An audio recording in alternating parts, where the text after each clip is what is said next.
want to teach them to have the attention span to sit in a real church, listen to real preaching from a real Bible.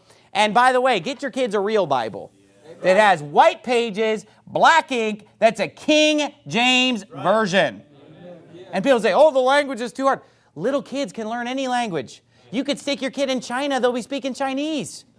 And they won't even be hard. Even if they're a dumb kid, they'll speak Chinese if they grow up with it. So why would you say, well, you know, we'll just let them grow up with the dumb one.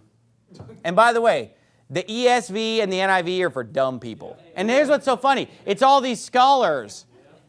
And you know, you King James only people are so ignorant. You know, we with the ESV are so much more intelligent. And then you tell them, hey, King James, all right, well, that King James is too hard to understand. You just finished talking about how dumb we are and how smart you are. If we're so dumb and you're so smart, then why do we read the hard Bible and you read the easy Bible? Yeah.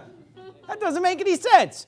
You're reading some dumbed-down hop-on-pop version, Dr. Seuss version, and then you're going to tell us how smart you are? And you go, oh, you can't read that King James. It's way too hard. It's way too complicated. Yeah, it's too hard for you if you're ignorant, if you're uneducated. Unsaved, yeah, exactly. Because, you know, the natural man receiveth not the things of the Spirit of God. They're foolishness unto him, neither can he know them because they're spiritually discerned. But they say, oh man, that King James is too hard. That's why I read it directly from the Greek and Hebrew. Because that's so much easier, you know. Or they'll say, oh man, you got to get an NIV. I remember I was told when I was a teenager, you need to stop reading the King James. That's what my youth pastor told me in the Baptist church I went to. He said, you need to get off that King James. It's too hard for you to understand.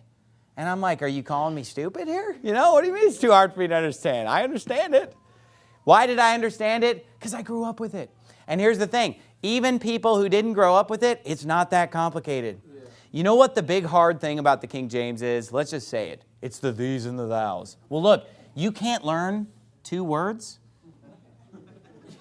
Thee and thou. Is it really that hard to learn thee and thou? Listen, let me just help you. Thou means you. And guess what thee means? The same thing, you. So it's two words with one meaning. You.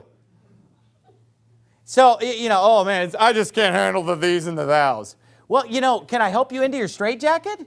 Can we get you, maybe we should put you in a high chair and feed you with, I mean, look, anybody who can't understand the words thee and thou after it's been explained to them. I can understand if somebody just never heard the word thou and somebody said, hey, it's you. Oh, okay. End of story. We can move on with our lives now that we all know what thou means. But anybody who's just like, I just can't get the these and the thous. It's like, do you feed yourself? Do you use a toilet? Do you blow your nose? What other impairments do you have that you can't learn these really basic words? And you say, oh, but you know, there's a lot of hard words in the King James. You know, there's a lot of hard words in every Bible. You know why? Because parts of the Bible are hard. And the Bible even says that in Paul's epistles are some things hard to be understood. So if the Bible tells us, look, in some things, in Paul's epistles are hard to be understood, and then somebody wants to come along and make it easy, that'd be changing God's Word, because part of it's supposed to be hard, part of it's supposed to be easy. See, this book lasts you for your whole life.